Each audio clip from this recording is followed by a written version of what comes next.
Hello, students. I hope you're doing well and weathering this pandemic okay and adapting to all of the required changes in schooling. I know for me that this is certainly a challenge. It's so different than walking into class and talking about my subject matter. Now I basically have to script everything out and do a lot of editing to discern what is essential. Today we're going to talk about some of those very essential things, but you need to know a few things right out the gate. First, we are talking about a classical approach to vocal technique. That's different than singing pop or Broadway or folk music or rock. But you can easily take classical vocal technique and apply them to those different styles.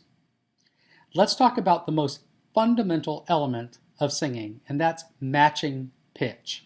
And matching pitch is exactly what it sounds like. It's hearing a pitch and reproducing it using your voice. I'm going to use a pitch pipe app on my phone to demonstrate. Bum, bum, bum. I'm matching pitch. Now some people might hear this pitch and sing bum, bum, bum, bum, bum, and they're not actually matching pitch. And if you have a question as to whether or not you can match pitch, you ought to practice and see how well you do. And I have an exercise we're going to try the next video. And the link to that video is down below in the information section of this video. It talks about matching pitch as well as singing in tune. And I ask that you watch that next. When I demonstrated how to match pitch, I sang those pitches in my most natural, normal tone. It's in my speaking voice. And if I was to sing la la la la la, I would not expect sopranos and altos to sing that low. They need to sing in their range, which would be la la la la la. So my range, la la la la la. Their range, la la la la la. Did you hear the difference in the timbre of those two voices and the way they sounded different? The timbre is the tone or the color of the voice. La la la la la. La la la la la. Well, when I'm doing it in my voice, I'm using my speaking voice. We call that the chest voice. Everyone has their chest voice. The other voice is called the falsetto for tenors and basses. For sopranos and altos, they call that their head voice. In classical singing, we use three voices: chest voice, head voice or falsetto, and a mixed voice. Sopranos and altos generally sing in their head voice when singing classical music. In pop music, however, they sing in their chest voice, and when they go up high, they belt sing. And we'll talk more about that later. But then we have this other voice called the mixed voice. The mixed voice has the weight and the power of the chest voice, but it has the high notes of the falsetto. Let's talk about voice registers and voice range. First of all, your range is how low and how high you can sing. Your register is what voice area you are using. That's your chest voice or your head voice or your mixed voice. And in each of those registers, you have a range. You can sing down to a certain note, you can sing up to a certain note in your chest voice. The same is true for your falsetto and for your mixed voice. So just know the difference. Your register is the part of your voice, and the range is how high and how low you can go. I grew up driving a stick shift car, and voice registers function a lot like gears in a car. You can shift to a different register depending on what you need to do to hit certain high notes.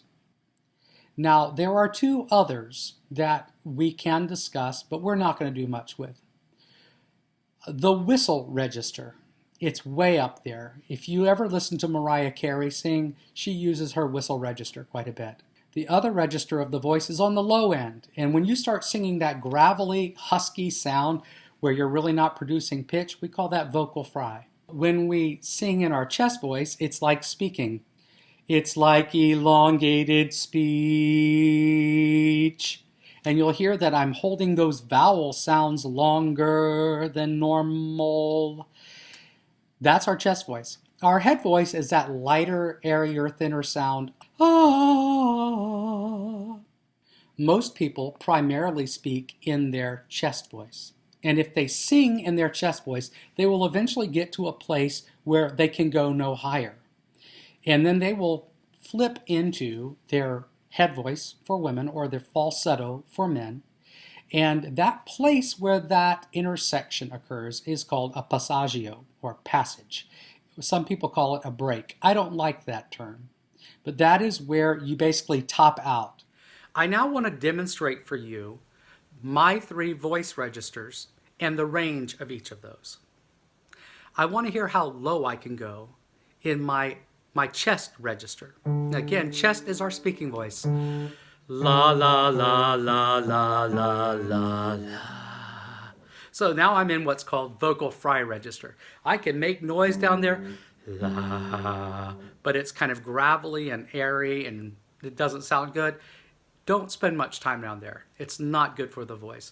But that was a low A flat. Now I want to demonstrate for you taking my chest voice into my upper notes. And you'll notice that as I get higher, it's going to get a little yellier. La la la la la la la la la, and then I'm out. I can't. It's going to hurt for me to go much further. My highest singable note in my chest voice is an F sharp. So my range goes from a low A flat to an F sharp in my chest voice. Now let's look at what my head voice will do. So I want to take my head voice, or falsetto for men, take my falsetto down to my lowest note. La, la, la, la, la, la, la, la, la, la.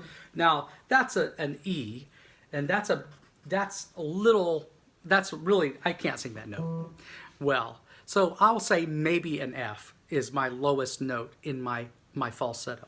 Now let's see how high I can go. La, la, la, la, la, la, la, la, la.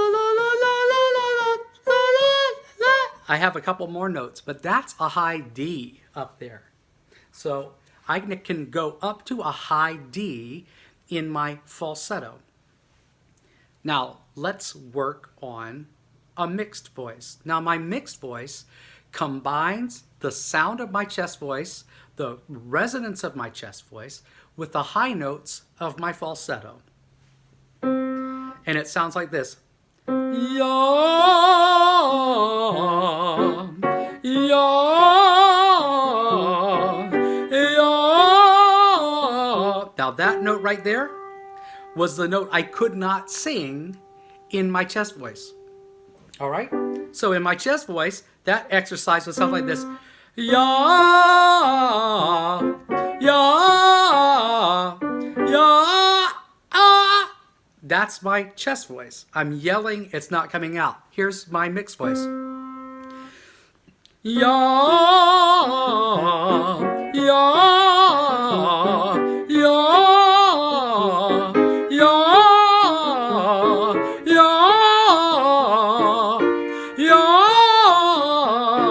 ya, ya. And that's a little flat, but that's a high C up there in my mixed voice.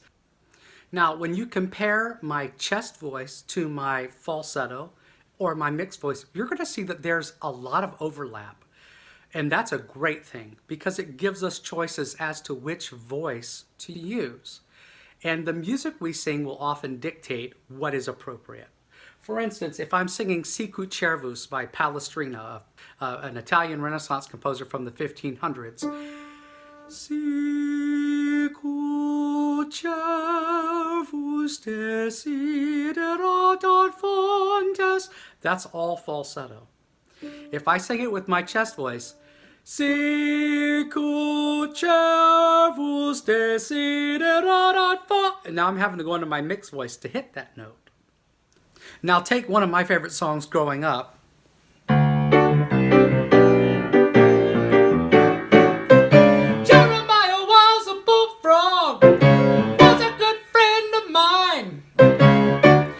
Okay, that's all mixed voice. Jeremiah, that Jeremiah is too high for my chest voice, and it's a lot louder than my falsetto. I hope that makes sense to you. Now, let me do it in falsetto, and you'll hear how ridiculous it is. Jeremiah was a bullfrog, was a good friend of mine. See, it's ridiculous. And I hope you're also seeing that you can play around with your different voice registers to determine which is best for which piece of music you're working on. When we are babies, we have a very wide vocal range, believe it or not. But we are all essentially sopranos, and then our voices begin to change. You've probably heard the terms soprano, alto, tenor, and bass. Those are the four terms most often used to describe or classify voices, but there are other names as well. Mezzo-soprano is the medium voice between the soprano and altos, and the baritone is the medium voice between the tenors and the basses. I don't want you to worry right now about whether you're a soprano, alto, tenor, or bass. I just want you to be aware of that. I hope you found this video to be helpful and informative, and I hope you've learned something new about your voice or about what your voice can possibly do. Do go down to the information section in this video and look at the clip on matching pitch and intonation, singing in tune, and try to watch that soon. That will be part of our upcoming assignment. All right, until I see you again, take care.